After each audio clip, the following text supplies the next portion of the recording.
Leviticus 6. The Lord spoke to Moses. He said, "Suppose a person sins by not being faithful to me. He does it by tricking his neighbors. He tricks them in connection with something they have planned in his care. He steals from them, or he cheats them, or he finds something they have lost and tells a lie about it, or he goes to court. He takes an oath and tells a lie when he witnessed about it, or he commits any other sin like those sins. When he sins in any of those ways, he becomes guilty. He must return what he stole. He must give back what he took by cheating his neighbors. He must return what they placed in his care. He must return the lost property he found. He must return anything he told a lie about when he witnessed in court. He must pay back everything in full. He must add a fifth of its value to it. He must give it all to the owner on the day he brings his guilt offering. He must bring the guilt offering to the priest to pay for his sins. It is an offering to me. He must bring a ram from the flock. It must not have any flaws. It must be worth the required amount of money. The priest will sacrifice the ram to pay for the person's sin. He will do it in my sight, and the person will be forgiven for any of the things he did that made him guilty. More rules for burnt offerings. The Lord spoke to Moses. He said, "Give Aaron and the priests who are in his family line a command. Tell them, here are some more rules for burnt offerings. The burnt offerings must remain on the altar through the whole night. The fire on the altar must be kept burning until morning. The priest must put on his linen clothes. He must put on linen underwear next to his body. He must remove the ashes of the burnt offerings that the fire has burned up in the altar. He must place them beside the altar. Then he must take his clothes off and put others on. He must carry the ashes outside the camp to a place that is clean. The fire on the altar must be kept burning. It must not go out. Every morning the priest must add more wood to the fire.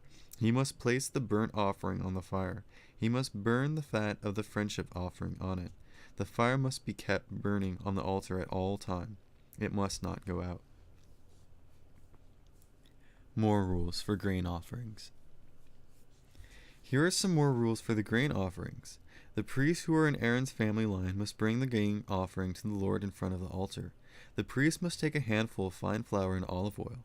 He must add it to all of the incense that is on the grain offering. He must burn that part on the altar. It will remind him that all good things come from the Lord. It gives a smell that is pleasant to the Lord. Aaron and the priests who are in his family line will eat the rest of it, but they must eat it without yeast in a holy place. They must eat it in the courtyard of the tent of meeting. It must not be baked with yeast. The Lord has given it to the priests as their share of the offerings that are made to him with fire.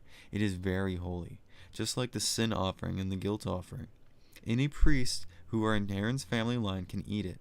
It is the regular share of the offerings that are made to the Lord with fire. It is their share for all time to come. Anyone who touches those offerings will become holy. The Lord spoke to Moses. He said, "On the day each high priest who is in Aaron's family line is anointed, he must bring an offering to me. He must bring 8 cups of fine flour as a regular grain offering.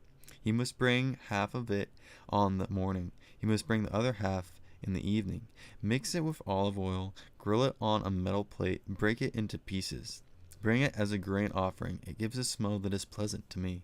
The son of Aaron, who will become the next high priest after him, will prepare the grain offering. It is my regular share. It must be completely burned up.